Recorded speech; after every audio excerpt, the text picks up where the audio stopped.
l'Inde et le Pakistan.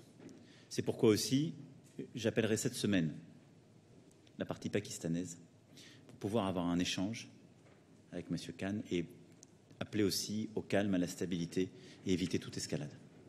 Voilà ce que nous avons échangé.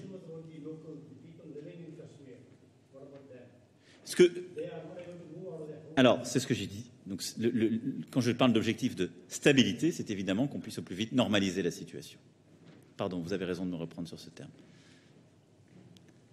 On prend encore quelques questions. Cédric. Concernant la taxe sur le numérique, vous dites avoir trouvé un début d'accord avec Donald Trump. Vous dites que la France est prête à renoncer à la taxe nationale en cas de mise en place d'une taxe internationale. Vous dites aussi que la France est prête à accorder un crédit d'impôt s'il y a eu un trop-plein perçu par l'État français sur la taxe GAFA. On ne voit pas très bien quelles sont les concessions américaines dans ce début d'accord. Et donc, est-ce que la France est la seule à faire des avancées et des pas en avant? Non, pas du tout. Et merci de me faire préciser cela. Au contraire, jusqu'à présent, il y avait plusieurs pays, y compris autour de la table du G7, qui n'étaient pas favorables à avancer sur cette taxe internationale. Parce que certains de leurs acteurs ne payaient pas du tout de taxes. Donc, c'est une vraie avancée américaine d'aller vers nous sur le sujet de la taxation internationale. Et je pense que c'est vraiment un point qui avait été discuté par les ministres de l'économie et des finances et que nous avons discuté. Et d'ailleurs, c'est ce que reflète notre déclaration commune. Cette page au niveau des leaders, nous le disons très clairement. Et donc après, c'est un sujet extrêmement technique parce que c'est comment taxer des activités numériques sur des bases internationales avec deux piliers. On pourra revenir dans le détail de tout cela. Mais donc, de manière très claire, le mouvement que nous faisons l'un vers l'autre, c'est de dire... Une partie disait « on veut rien entendre parler de rien au niveau international, dit ok, on va travailler et on a envie d'avancer. Et l'autre partie disait si ça n'avance pas au niveau international, on le fait chez nous. Et nous on dit si c'est ça, on arrête. Pour être très clair, l'engagement que prend la France, c'est quoi? C'est de dire dès qu'on a la taxe internationale, on arrête avec la nôtre. C'est 10 fois plus efficace d'avoir une taxe internationale. C'est ce qu'on voulait depuis le début. Et c'est beaucoup mieux. Donc évidemment, on l'arrête dès qu'on l'a. Et la deuxième chose, c'est de se dire commençons plus vite les débats. Et permettons, ce n'est pas un crédit d'impôt, qu'il n'y ait pas de, si je puis dire, une taxe sur l'autre. Et donc que la taxe perçue pendant le délai de négociation, si on arrive à un accord, soit déductible de la taxe internationale. Pour pas que ceux qui auraient payé la taxe française et la taxe internationale soient doublement taxés cette fois-ci. Pardon, c'est un peu technique, mais c'est pour être très précis. Donc, pas de double taxation, donc c'est pourquoi on s'est engagé à ce que la taxe française soit déductible de la taxe internationale le jour où elle existe. Et puis, derrière, évidemment, engagement qu'on arrête la taxe française le jour où on a la taxe internationale. Maintenant, la clé, elle est dans le travail technique entre nos ministres, dans le cadre de l'OCDE, pour qu'on finalise vite cet accord. On crée un momentum pour que cet accord existe. Et je pense que c'est très important. Je vais prendre encore une question, la dernière, parce que Bonjour. Je crois que je suis en train d'être très... Bastien Auger, LCI TF1.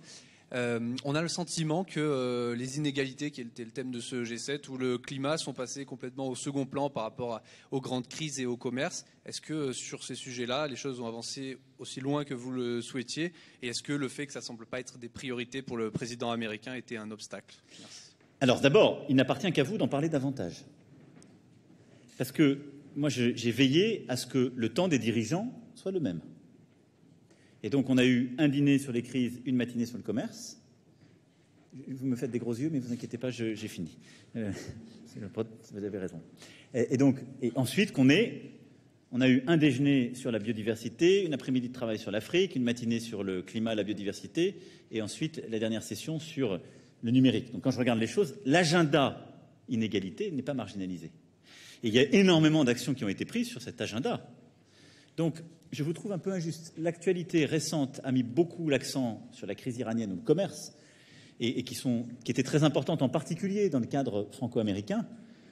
Mais regardez ce qu'on a fait sur l'Amazonie, ce qu'on a lancé. Malheureusement, si je puis dire, l'actualité nous a placés dans cette situation. Mais nous avons saisi le sujet dès le début, et on a réussi en 2 jours à acter d'une vraie décision, avec d'ailleurs des engagements financiers d'ores et déjà actés. Bon. Donc, et ça, c'est le climat et la biodiversité. Donc, il y a eu une réactivité du G7 sur ce sujet très clair. Il y a ces vraies coalitions d'acteurs, il y a la charte biodiversité, il y a la coalition neutralité carbone. C'est des vrais sujets climat, c'est pas du tout marginalisé. Après, parfois, si je puis dire, faut qu'on fasse attention collectivement à là où on met l'accent tonique, parce que parfois on le met là où on avait créé des désaccords importants. Et donc c'est vrai, comme avant ce sommet, on disait ça va être terrible sur le commerce et la taxe digitale, ça va être terrible sur l'Iran. On a intelligemment essayé de trouver une solution utile et avancée. Donc on a beaucoup parlé de ça, mais ça n'enlève rien à l'importance de tous les autres sujets. D'une part, je considère qu'on a fait beaucoup de choses utiles, beaucoup de choses importantes, qu'on a initié cette stratégie de mobiliser l'Afrique et des puissances de bonne volonté et des ONG. Et puis, j'ai une réponse, si je puis dire, encore plus simple. Je viens de m'engager au suivi et à la responsabilité. Donc vous aurez la pleine réponse à votre question à travers le temps. Moi, je suis prêt à en reparler avec vous de manière régulière pour vous expliquer où on en est de ce que je vous ai dit aujourd'hui, et puis aussi pour que les organisations qu'on va mandater pour faire le suivi transparent puissent vous le dire. Mais vous avez raison, il ne faut pas que l'excitation légitime qu'on a sur un sujet à un moment, l'importance qui lui est donnée, nous fasse oublier des sujets qui sont parfois plus compliqués, de très long terme, qui sont à mes yeux au moins aussi importants. Parce que tout se tient. Je le disais tout à l'heure, quand il y a de l'inégalité, de l'effondrement climatique dans une région, c'est là où naît un conflit.